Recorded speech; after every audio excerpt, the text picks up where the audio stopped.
Hello friends, I am Raja Nasir Fazal, inspirational speaker, leadership consultant and life coach. Friends और मेरे नौजवान Young's girls and boy और मेरे नौजवान नस्ल के बच्चे, मैं आज आपके लिए इंतहाई अहम टॉपिक लेकर हाज़िर हुआ हूँ। और वो जो टॉपिक है इंतहाई अहम है, ऐसा टॉपिक कि जिसके ऊपर आपकी ज़िंदगी की बेस बनती है। और अगर आप इस टॉपिक को अच्छे से समझ लेते हैं तो आपकी लाइफ बन जाती है। और यही नहीं, आपके पूरे साल की जो मेहनत है उसका दारोमदार भी इसी टॉपिक के गिर्द घूमता है और इसी के ऊपर डिपेंड होता है। आपकी पूरी साल की मेहनतों का, कोशिशों का जो रिज़ल्ट निकलता है वो आज के टॉपिक का मरकज़ है। और वो टॉपिक है, और हर उस माँ बाप की परेशानी है, हर उस माँ बाप की चिंता है, हर उस माँ बाप के लिए इंतहाई अहम है जो कि ये चाह रहे हैं, जो कि अपने दिमाग में ये ख्वाब सजा कर बैठे हुए हैं कि हमारे बच्चे जिनके ऊपर हम मेहनत कर रहे हैं, पैसा लगा रहे हैं, स्टडी करवा रहे हैं और सालाना एग्ज़ाम उनके होने वाले हैं, और बच्चों की जो प्रिपरेशन है एग्ज़ामिनेशन के हवाले से वो इंतहाई ज़रूरी है।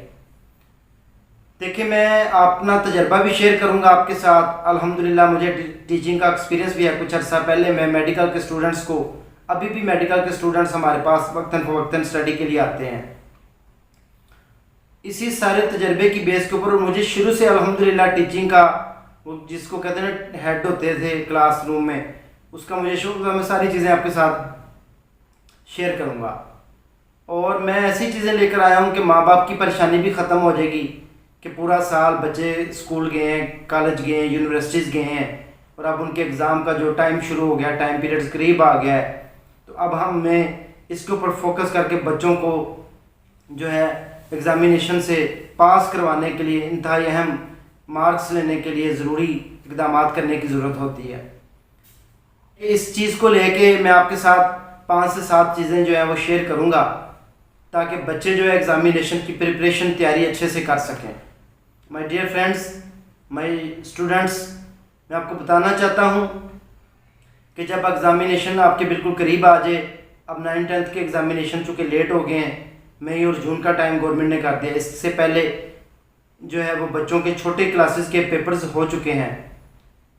फरवरी, मार्च, अप्रैल, मई, जून, जुलाई, अगस्त ऐसे महीने हैं जिनमें मुख्तलिफ़ क्लासों के मुख्तलिफ प्रिपरेशन और पेपर्स जो है वो चलते रहते हैं। और ये साल का वीकेंड होता है, वो कहते हैं साल पूरे का निचोड़ होता है। माँ बाप का भी फोकस, तवज्जो, नज़रें एग्ज़ामिनेशन पर होती हैं और स्टूडेंट्स की भी। तो अब मैं आपसे इल्तिमास करूँगा कि अगर आप नए हैं मेरे चैनल को अभी तक आपने सब्सक्राइब नहीं किया तो मेरे चैनल को सब्सक्राइब कर लें, बेल आइकन को प्रेस कर लें ताकि आने वाली तमाम वीडियो और नोटिफिकेशन आपको मिलते रहें और आप भी मुस्तफ़ीद होते रहें। और अगर आपको मेरी वीडियो अच्छी लगे तो ज़रूर कमेंट्स करके बताइएगा और दूसरों के साथ ज़रूर शेयर कीजिएगा ताकि आपकी वजह से किसी और का भी भला हो जाए। माय डियर स्टूडेंट्स, सबसे पहला काम जब आपके एग्ज़ामिनेशन शुरू होने वाले हों, 2 महीने पहले सबसे पहले जो आपने काम करना है वो ये है, नंबर 1, आपने सोशल मीडिया का बाइकाट कर देना है। तकरीबन अगर आप चाहते हैं कि आप पास हों, आप अच्छे मार्क्स गेन करें और आपकी पोजीशन जो है वो पोजीशन होल्डर बच्चों में नाम आए, तो पेरेंट्स को भी चाहिए, स्टूडेंट्स को भी चाहिए, घर वालों को, कि इनको सपोर्ट करें और सोशल मीडिया का बच्चों को मुकम्मल बाइकाट करवा दें। उसमें सबसे बड़ा मोबाइल है, उसके बाद टीवी है, उसके बाद और एक्स्ट्रा बहुत सारे रसाले और मूवीज़ वगैरह काफ़ी ज़्यादा चीज़ें हैं। तो कोशिश करें कि सोशल मीडिया से 2 महीने पहले बच्चों को जो है ना वो फ्री करवा दें, इनके माइंड से ये चीज़ निकाल दें कि आपने सोशल मीडिया को टच करना है। आपने फ्री होने के बाद जैसे मर्ज़ी सोशल मीडिया यूज़ करें, लेकिन आप एग्ज़ामिनेशन तक जो है ना आपने सोशल मीडिया को यूज़ नहीं करना।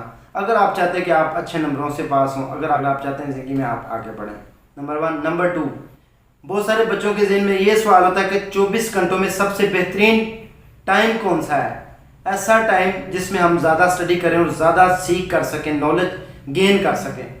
तो सबसे बच्चों बेस्ट टाइम जो है स्टडी का 24 घंटों में, जब इंसान सुबह के टाइम उठता है वो सबसे बेस्ट टाइम है।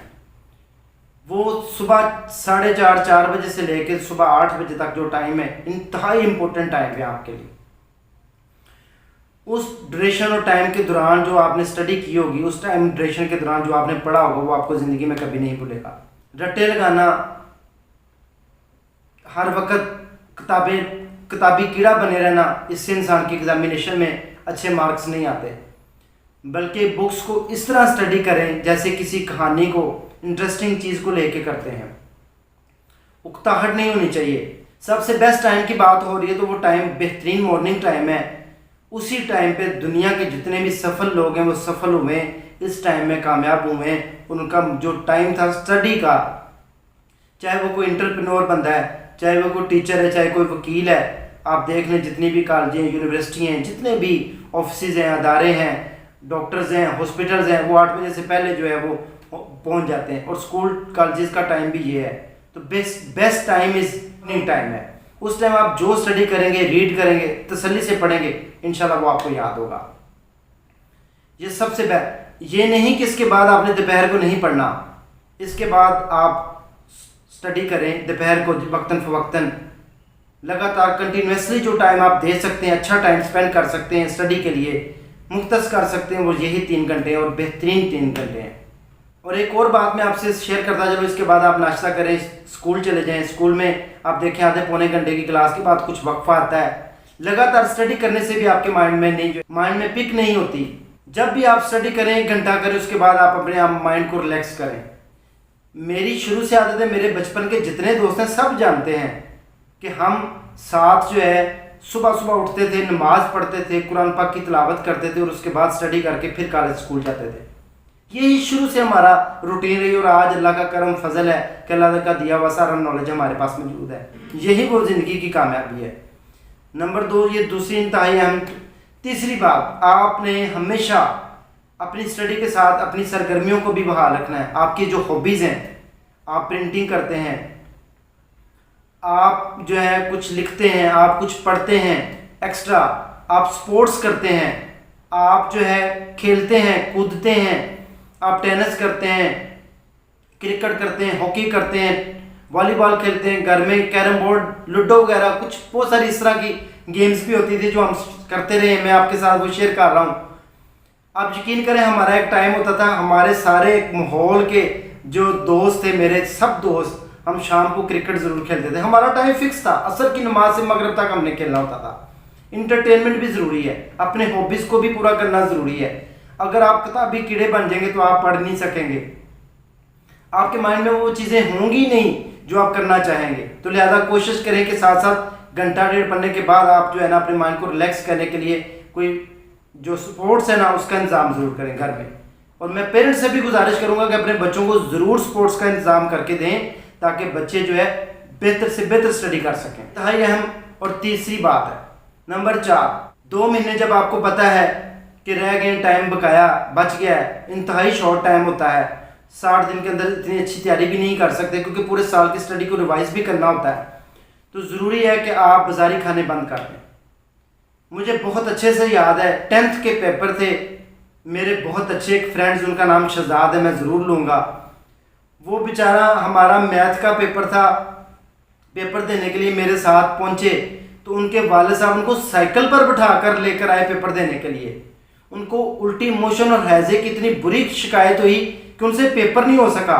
फिर मुझे याद है कि वो 2 दोस्त जिनको पेपरों से पहले इंतहाई तेज़ बुखार हो गया।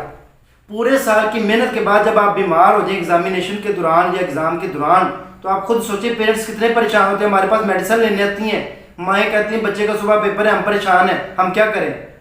तो मेरी माओं से गुजारिश है कि बच्चों को 2 महीने घर की चीज़ें दें, कोल्ड ड्रिंक्स, जंक फूड, जितने भी पिज़्ज़ा, बर्गर, शवारमे, बाजारी जितनी भी खुराकें हैं, ग़िज़ाएँ हैं, इनसे इंसान बीमार होता है। ये बंद कर दे और घर की बनी हुई माँ की अच्छी दाल, सब्ज़ी, रोटी, सालन, चाय, अंडा, दूध, सब कुछ, दही, लस्सी, ये चीज़ें इस्तेमाल करें। आप मेंटली स्ट्रॉन्ग भी रहेंगे और आप बीमार भी नहीं होंगे और आप अच्छे से, क्योंकि आपकी सारी जो तवज्जो है, जो आपका फोकस है, वो बीमारी की तरफ चला जाता है, आप अच्छी तरह एग्ज़ाम नहीं कर पाते। 5वीं इंतहाई अहम चीज़, पुराने पेपरों को आप ज़रूर देखें, बच्चों के लिए इंतहाई अहम चीज़ लेकर आया हूँ कि पुराने जो साबका पेपर गुजर जाते हैं स्टूडेंट्स के, उनको आप जो है ना ज़रूर स्टडी करें। उनसे आपको काफ़ी रहनुमाई हेल्प मिल जाती है। उसमें short question answer, long question answer, first attempting question, उनको रिवाइज, जिसको ओल्ड पेपर कहते हैं ना, वो आप उसको ज़रूर स्टडी करें। ये इंतहाई पाँचवीं अहम चीज़ है। अगर आप पाँचवीं चीज़ को लेकर साथ चलते हैं तो आपको कामयाब होने से, अच्छे मार्क्स लेने से कोई नहीं रोक सकता। इंतहाई ज़रूरी चीज़ है। हमेशा स्टडी से आपको एक सबक मिलता है। ओल्ड पेपर्स देखने के बाद आपको एक गाइडलाइन मिल जाती है। हम अपने वक्तों में बिल्कुल यूज़ करते रहे, सारे बच्चे यूज़ करते हैं, सब स्टूडेंट्स यूज़ करते हैं और उनको एक रहनुमाई और हेल्प मिलती है। ओल्ड पेपर इसलिए बनाए जाते हैं, तो आप ओल्ड पेपर्स की जो है ना हेल्प ज़रूर लें। ये आपको बहुत ज़्यादा मावन होगी इंशाअल्लाह ताला और आपको कामयाब भी करेगी। छठी चीज़, इंतहाई अहम चीज़, जब आप स्टडी करें, स्टडी करते वक्त जिस टेबल पर आप बैठे हैं आपके पास शोर गुल नहीं होना चाहिए। आपके पास रोला रप्पा, वो पंजाबी में कहते हैं, नहीं होना चाहिए। घर वाले बच्चे, शोर शराबा, टीवी की आवाज़, दूसरी चीज़ें, डिस्टर्बेंस वाली कोई चीज़ नहीं होनी चाहिए। आपके पास ऐसा एटमॉस्फेयर होना चाहिए कि आप बिल्कुल, आपका जो फोकस है वो बुक्स के ऊपर होना चाहिए और आप स्मूथली और ऐसा एटमॉस्फेयर क्रिएट करके आप स्टडी करें कि आपको जो फोकस है सारे का सारा वो बुक्स के ऊपर होना चाहिए। इंतहाई अहम चीज़ है। जब आप फोकस या कंसंट्रेशन से नहीं पढ़ते, आपकी जो तवज्जो है दूसरी चीज़ों की तरफ मबजूल हो जाती है, तो फिर आप वो चीज़ें गेन नहीं कर पाते जो आपको करनी चाहिए। जो आप समझना चाहते हैं वो आपको नहीं मिलता, जो आप करना चाह रहे हैं वो भी आप पिक नहीं कर पाते। लिहाजा ज़रूरी है कि आपका एटमॉस्फेयर इंतहाई स्मूथ, साइलेंट और खुशगवार होना चाहिए। कोई स्ट्रेस, बर्डन, बोझ है तो उसके भी दूर कर दें और जो अच्छा सा रूम सेलेक्ट करके स्टडी के लिए जो है ना आप एग्जामिनेशन की प्रिपरेशन जो है वो लाजमी करें। इसी के साथ एक और अहम चीज़ है कि आप रात को जल्दी सोएं। जो बच्चे रात को जल्दी सोते हैं, हम यकीन करें ईशा की नमाज़ पढ़ते थे और हमारी फोकस होता था कि हम सो जाए, और सुबह यही बचपन की आदतें हमें आज तक अल्हम्दुलिल्लाह ज़िंदगी में किसी मैदान में नाकामयाब नहीं किया, बल्कि ज़िंदगी के हर मैदान में हमने फ़तह ही हासिल की है और कामयाब भी हुए हैं। अल्लाह का बड़ा फजल रहा है। तो इसलिए कोशिश करें कि बच्चों को ईशा की नमाज के बाद जो है सुला दिया जाए। बच्चों वो हमने एक बचपन में अब सुनी होगी, सुबह सवेरे जो भी उठा दिन भर वो हंसता ही रहा, जागो जागो सुबह भी। ये नज़म थी, बहुत प्यारी, हम इसको बड़े शौक से पढ़ते थे। तो इसलिए कोशिश करें कि अर्ली वेकअप जो है ना आपको इंतहाई अहम है और उसमें आपको बहुत कुछ गेन हो जाता है। कोशिश करें कि सुबह जल्द अज जल्द उठें और अपनी स्टडी को जो है वो बहाल करें। और आखिरी बात यह है कि ये जो 2 महीने इंतहाई अहम होते हैं, इसमें अपने जब पूरे साल में पढ़ा होता है, जो सीखा होता है, जो आपने पॉइंट्स नोट किए होते हैं, जो आपके नोट्स होते हैं, जो कॉपी नोट्स होते हैं, जो आपने छुट्टियों में एग्ज़ाम किए होते हैं, जो आपने दूसरे सेमेस्टर वगैरह किए होते हैं, वो 6 मंथ वाले, 9 मंथ वाले, उन सब को आप रिवाइज ज़रूर करें। ये मेरी एडवाइस है आपको। पेपरों से पहले चाहे आप 1 दफ़ा कर लें, चाहे 2 दफ़ा, सारी जो है ना आपने ज़रूरी इंपॉर्टेंट चीज़ें जिनको आप टिक किया होता है उनको रिवाइज करें। ये 7वीं और इंतहाई अहम जो है ना टिप आपको दे रहा हूँ। अगर आप चाहते हैं कि आपके अच्छे मार्क्स आएँ, अगर आप चाहते हैं आप कामयाब हों और अगर आप चाहते हैं कि आप ज़िंदगी में आगे आएँ, मुझे उम्मीद है कि बच्चों को आज की मेरी ये वीडियो इंतहाई पसंद आई होगी। और मेरी आपसे रिक्वेस्ट है, अगर आपको मेरी वीडियो पसंद आई तो कमेंट्स करके मुझे बताइएगा और दूसरों के साथ ज़रूर शेयर कीजिएगा। पाकिस्तान भर में जितने भी स्टूडेंट्स, नौजवान, गर्ल्स एंड बॉय जो एग्ज़ामिनेशन की तैयारी कर रहे हैं और वो जो चाह रहे हैं कि हम एग्ज़ामिनेशन को पास करें जो है और आगे आएँ ज़िंदगी में, तो उनके लिए इंतहाई ज़रूरी है कि वो 60 दिन अपनी ज़िंदगी के साल भर के ये जो ज़रूरी हैं वो इस स्टडी को दे दें। इंशाअल्लाह ताला उम्मीद है कि आप जो है दूसरों के साथ भी अपना नॉलेज शेयर करेंगे। और बंद करने से पहले आखिरी बात मैं आपके साथ शेयर करता चलूँ। यकीन करें, मैं जब मैट्रिक के पेपर देने थे 15 दिन पहले मेरी वालदा की डेथ हो गई थी। मैं बच्चा था उस वक़्त, तो मैंने स्ट्रेस और दबाव, ज़हनी परेशानियाँ जो मेरे ऊपर उस टाइम गम के पहाड़ टूटे थे, मैं उनको सब्र से बर्दाश्त किया और मैंने अपने एग्ज़ाम के ऊपर फोकस करके अल्हम्दुलिल्लाह हाई फर्स्ट डिवीज़न में मैंने एग्ज़ामिनेशन जो है वो पास किया। और आखिरी बात मैं अब आपको और बताता चलूँ कि कोई भी सब्जेक्ट मुश्किल नहीं, जो आपको मुश्किल लगता है उसको अपना शौक़ बना लें। जब वो आपका शौक़ होगा तो जब आप शौक़ से करेंगे तो वो आसान हो जाएगा। मेरे लिए आज तक कोई ऐसा, वो कहते हैं आसमान से उतरा ही नहीं सब्जेक्ट जो मुश्किल हो। जब किसी ने मुझे आज तक रुकावट डाली हो, मेरे लिए मैथ मुश्किल होता था बचपन में, उसके बाद ऐसा उसको स्टडी किया कि मैथ मैं उसको अब वो समझता ही नहीं। फिर बच्चे कहते थे इंग्लिश बहुत मुश्किल है, याद नहीं होती। मैं सबसे पहले इंग्लिश की स्पेलिंग और इंग्लिश की मीनिंग, ये दो चीज़ें मेरे पास डिक्शनरी होती थी। आजकल तो जदीद दौर है, मोबाइल आपके हाथ में, लैपटॉप आपके हाथ में, सर्च करें और मीनिंग देख लें। तो अगर आपको इंग्लिश मुश्किल लगती है तो आप हेल्प ले लें हर तरह की, आप उसके फोकस करें टेंस के ऊपर, उसके आप फोकस करें जो वर्डिंग है उसके ऊपर, उसकी मीनिंग के ऊपर, तो इंशाल्लाह हो ही नहीं सकता कि को आपको चीज़ टफ लगे, मुश्किल लगे। और जो आपको मुश्किल लग रहा है आप उसको अपना फेवरेट कर लें और उसको आप इस तरह करें, आप यकीन नहीं करेंगे कि मैं अल्हम्दुलिल्लाह, वो कहते हैं ना, आज तक किसी चीज़ को मैंने मुश्किल होने नहीं दिया। नथिंग इज़ इम्पॉसिबल यार, एवरीथिंग इज़ पॉसिबल। जो आप दिल से करना चाहें हो ही नहीं सकता कि आपसे ना हो। तो कोशिश करें, ये 2 महीने इंतहाई अहम है आपके लिए, आपके पेरेंट्स के लिए और आपके बच्चों के लिए। सब मिल के बच्चों को जो है कामयाबी की तरफ लेकर जाएं ताकि बच्चों का जो है बेस और बुनियाद अच्छी बन जाए। इसी के साथ अपने भाई डॉक्टर राजा सिर्फ को इजाज़त दें, दुआओं में याद रखें। अल्लाह हाफिज़।